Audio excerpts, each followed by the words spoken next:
नमस्कार, आप देख रहे हैं एमपी न्यूज। मैं हूं निधि आपके साथ और स्वागत आपका एमपी न्यूज की इस खास पेशकश न्यूज रूम में।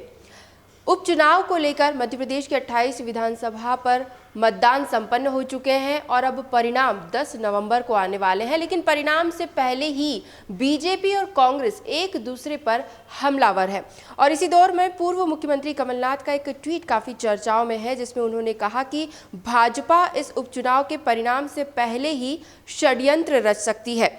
कमलनाथ ने बीजेपी पर आरोप लगाते हुए कहा कि भाजपा तमाम हथकंडे अपनाएगी, इसलिए हमें इस लड़ाई को जीतने के लिए अंतिम तक डटे रहना होगा। अंत में जीत सच्चाई की ही होगी और हर हाल में कांग्रेस का परचम प्रदेश में लहराएगा। मतदान संपन्न होने के बाद से ही लगातार जीत के दावे किए जा रहे हैं। फिर बात हो बीजेपी की या कांग्रेस की, दोनों ही पार्टियां अपनी अपनी जीत के दावे बुलंद करती नजर आ रही हैं।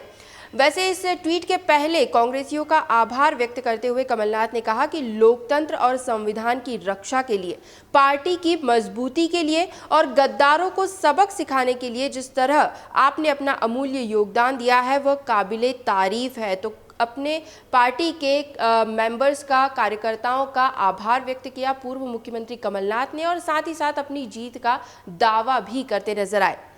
बढ़ेंगे अगली अपडेट की तरफ। तो आपको बता दें कि भोपाल के इकबाल मैदान में फ्रांस के राष्ट्रपति के खिलाफ भीड़ जुटाने वाले कांग्रेस विधायक आरिफ मसूद के खिलाफ प्रशासन ने शिकंजा कस दिया है। एक दिन पहले पुलिस ने विधायक आरिफ मसूद समेत 7 लोगों के खिलाफ धार्मिक भावनाएं भड़काने के मामले में एफआईआर की और इसके अगले ही दिन यानी आज प्रशासन ने बड़े तालाब के कैचमेंट एरिया में निर्मित बिल्डिंग के आंशिक हिस्से पर बुलडोजर भी चला दिया। यहां विधायक आरिफ मसूद का कॉलेज बना हुआ है, जिसका आंशिक हिस्सा ढहा दिया गया और माना जा रहा था कि यहाँ पर कुछ हिंसक घटना हो सकती है, तो एहतियात के तौर पर यहाँ बड़ी तादाद में फोर्स पहले ही तैनात किया गया था। लगभग 200 से भी अधिक पुलिस अधिकारियों और निगम कर्मियों का अमला वहाँ पर मौजूद था, क्योंकि किसी भी तरह की घटना होने का अंदेशा था। तो आरिफ मसूद की मुश्किलें यहाँ पर लगातार बढ़ती नजर आ रही हैं। अगली अपडेट की तरफ बढ़ेंगे। कोरोना महामारी के चलते प्रदेश का आर्थिक संकट लगातार गहराता जा रहा है। शिवराज सरकार ने पिछले 30 दिनों में चौथी बार यानी बुधवार को एक बार फिर 1000 करोड़ रुपए का कर्ज लिया है और ये कर्ज वाली जो बात है, इसे लेकर चारों तरफ कई तरह की चर्चाएं चल रही है, कई तरह की बातचीत की जा रही है। सरकार पर सवाल भी उठाए जा रहे हैं। सरकार के इस फैसले पर पूर्व मंत्री जीतू पटवारी ने सरकार को आड़े हाथों लिया और कहा कि इससे पता चल रहा है कि हमारा प्रदेश आखिर कहां जा रहा है। सरकार ने हर नागरिक पर 34,000 रुपए का कर्ज ला दिया है।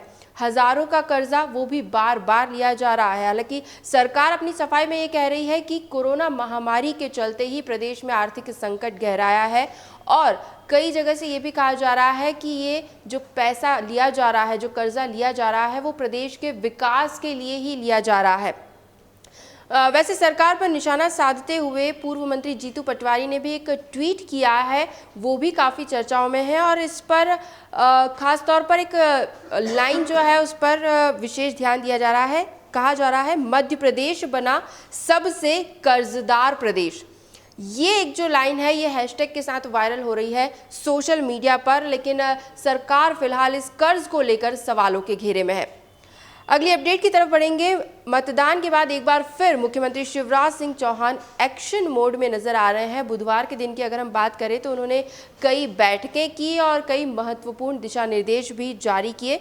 इसमें से कुछ खास अपडेट आपको बता देते हैं। सीएम ने कहा कि जनता को शुद्ध सामग्री उपलब्ध हो सके, इसके लिए कानून में आवश्यक संशोधन किया जाएगा। दरअसल बात हो रही थी मिलावटखोरों को लेकर, क्योंकि त्योहारों का सीजन आ चुका है। तो मुख्यमंत्री ने निर्देश जारी करते हुए कहा कि त्योहारी मौसम को देखते हुए प्रदेश में दूध और दूध से बनी मिठाइयों और अन्य खाद्य सामग्रियों की निरंतर जांच की जाए, उनके नमूने जांच के लिए भेजे जाएं और कहीं किसी भी तरह की मिलावटखोरी पाई जाती है, कोई अनियमितता पाई जाती है तो तुरंत उस पर कार्रवाई भी की जाए, उस पर एक्शन भी लिया जाए। सीएम ने कड़े निर्देश देते हुए कहा कि जनता के स्वास्थ्य के साथ खिलवाड़ बिल्कुल भी बर्दाश्त नहीं किया जाएगा। मिलावटखोरों में खौफ बना रहे, इसके लिए मिलावटखोरों को संज्ञेय अपराधी बनाया जाएगा और मौजूदा कानून में संशोधन भी किया जाएगा ताकि जनता को उपयोग के लिए शुद्ध सामग्री उपलब्ध हो सके। अक्सर ये देखा जाता है कि त्योहारों का सीजन नजदीक आते ही खाद्य सामग्री में मिलावट बढ़ जाती है क्योंकि खरीदारी भी बढ़ती है। तो ऐसे में मिलावटखोरों पर शिकंजा कसने के लिए सरकार की ओर से निर्णय लिया गया है।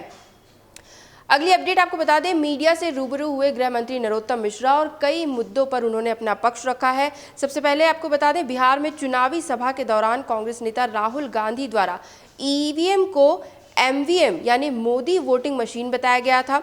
इस पर राहुल गांधी पर निशाना साधते हुए गृह मंत्री ने कहा कि वे जहां जहां भी हारते हैं ईवीएम को दोष देते हैं। जब छत्तीसगढ़, राजस्थान और मध्य प्रदेश में जीते थे तब क्या यही मशीनें आरवीएम यानी राहुल वोटिंग मशीन बन गई थी? वहीं संघ प्रमुख मोहन भागवत के भोपाल दौरे पर जब दिग्विजय सिंह ने एक रिएक्शन दिया था, ट्वीट किया था और भाजपा के चरित्र पर सवाल उठाए गए थे, इसे लेकर गृह मंत्री ने जवाब दिया है कि आखिर किसकी साख गिरी है ये 4 दिन बाद पता चल जाएगा। दिग्विजय सिंह 10 तारीख की प्रतीक्षा करें, ये लोकतंत्र है, यहाँ जनता मत तय करती है, दिग्विजय सिंह नहीं। तो कुल मिलाकर गृह मंत्री ने मीडिया से रूबरू होते हुए कई आरोपों के जवाब दिए और साथ ही साथ जिस तरह से सोशल मीडिया पर भाजपा को लेकर कई तरह के आरोप लगाए जा रहे हैं, सवाल किए जा रहे हैं, तो उनका जवाब देते भी वे नजर आए। अंत में बात करेंगे कोविड-19 की अपडेट्स को लेकर। तो मध्य प्रदेश में 707 नए प्रकरण सामने आए हैं। वहीं कल के दिन में 13 मरीजों की मौत भी हुई है। कुल आंकड़ा देखें तो संक्रमितों की संख्या 1,74,091 तक पहुंच चुकी है। वहीं कल के दिन में 884 मरीज स्वस्थ भी हुए हैं। बात करें हॉटस्पॉट इंदौर की तो 65 नए मरीज सामने आए। कुल संक्रमितों की संख्या 34,373 हो चुकी है। दो मरीजों की कल के दिन में मौत हुई। कुल मौत का आंकड़ा 685 हो चुका है। वहीं 65 मरीज कल के दिन में स्वस्थ भी हुए हैं। राजधानी भोपाल में कुल संक्रमित 25,361 हो चुके हैं। वहीं पिछले 24 घंटों की कुछ खास जिलों की अपडेट आपको बता दें। ग्वालियर 48, खरगोन 14, सागर 23, होशंगाबाद 9, मुरैना में 8 नए मरीज, बैतूल में 11, रीवा में 39, रतलाम में 18 और विदिशा में 11 नए मरीजों में कोरोना की पुष्टि हुई है। तो एमपी न्यूज़ के न्यूज़ रूम से फिलहाल यही अपडेट्स। लगातार और भी खबरें और भी जानकारियां हम आप तक जरूर पहुंचाते रहेंगे। बस आप बने रहिए हमारे साथ, देखते रहिए एमपी न्यूज़। धन्यवाद। एमपी की नब्ज, एमपी का हाल, मध्य प्रदेश की हर खबर एमपी न्यूज़ टीवी के साथ। लगातार खबरों के लिए सब्सक्राइब करें हमारा YouTube channel MP news TV. Latest updates के लिए बेल आइकन दबाना जरा भी न भूलें।